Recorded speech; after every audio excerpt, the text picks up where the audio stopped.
What's up, guys? It's Street Cred 4K all day, back like we never left. Adam 22, no jumper, going broke.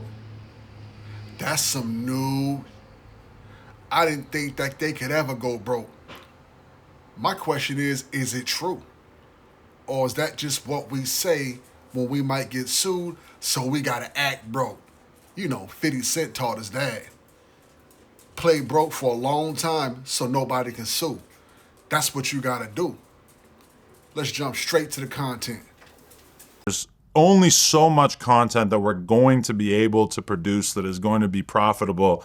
And as a result, we just don't need a space that big. And granted, okay, we have it, fine, it's an investment, but it would feel better to me to be in a space that was realistically, like the room we're in, maybe two of the rooms that we're in right now would be enough for me to get by on. And I've just seen that with a lot of businesses over the years where it really fucks them over when they decide that they want to overinvest into their space, etc. So revealed all that in the video, and I also, there's always a marketing side to it for me. So that was also us kind of like unveiling our membership program, same as you, $5 a month to get early access to our interviews and everything like that.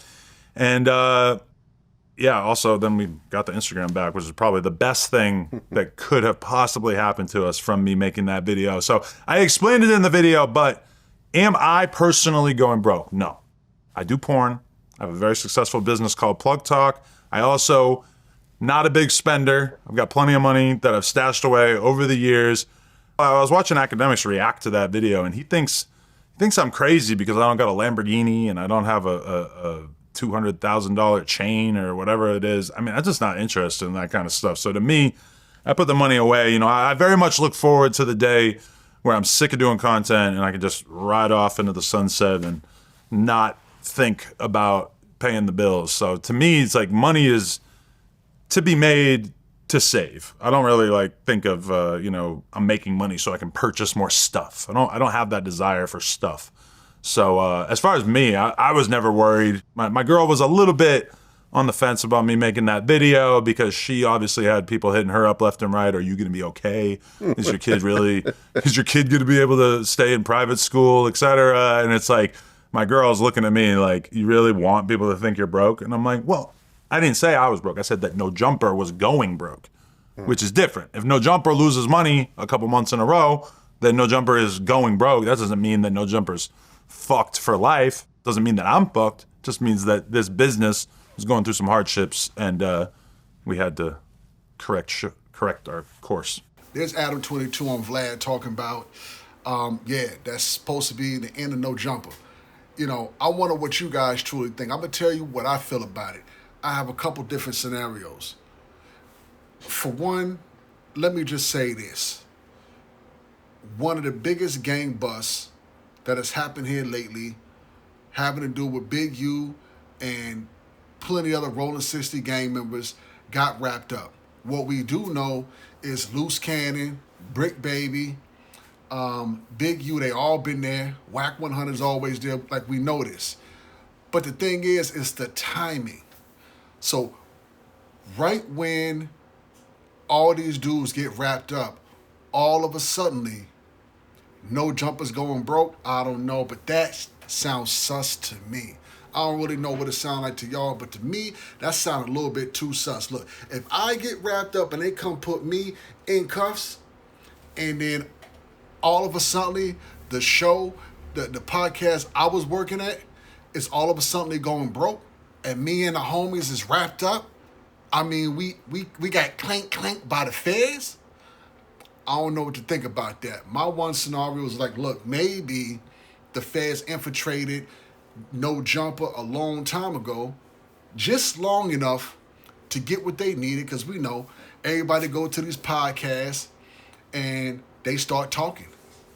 And it was waiting for the right things to be said, and the right things got said. They was able to put the pieces of the puzzle together.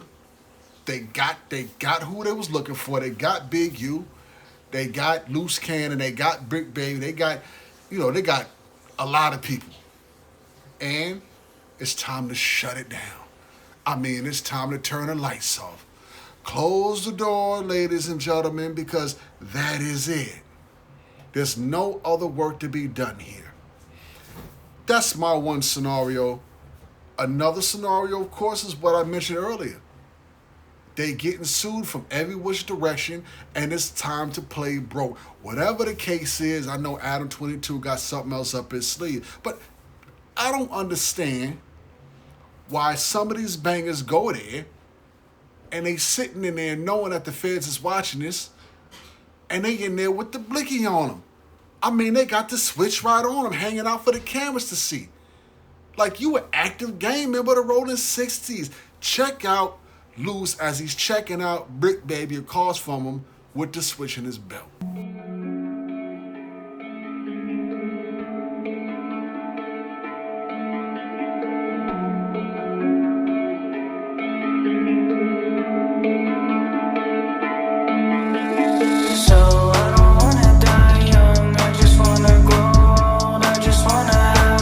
See what I'm saying? Like, you know you got an extendy up in there.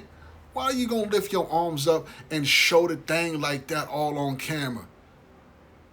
That was not fun in games, because what happened a couple days later is the feds came forward and locked them both up. And that's what happened. So, is this gonna be the end of the podcast era? Nah, I don't think it's the end of the podcast era. It's the end of the Dangerous Cast era. And the Dangerous Cast era is when these podcasters and hosts, they go out to grab some of the most dangerous dudes in the streets and bring them in to start telling their stories. The reason why it's going to be the end of that is because everybody who's doing that is getting wrapped up or they getting unalived. Because they telling stories, they speaking about their ops, they speaking about sliding, they got the blicky on them, they got the switch on them while they sitting up in there. As soon as they leave from there, things is happening. That's the thing. When you're in that life, it was never meant to go on these platforms like this and start talking about your life, because that's something that street dudes would do in the music. Well, what about when that dude can't rap? Then he can still voice his opinion and get his voice out there through these podcasts of what you do. The things you might expose in the rap music, now you exposing on the podcast, and now the fans no longer just need to listen to a song and decipher it. They can hear it without the beat behind it, and they can just hear you clearly on everything they saying. So yeah, I think it's the end of the Dangerous Era cast.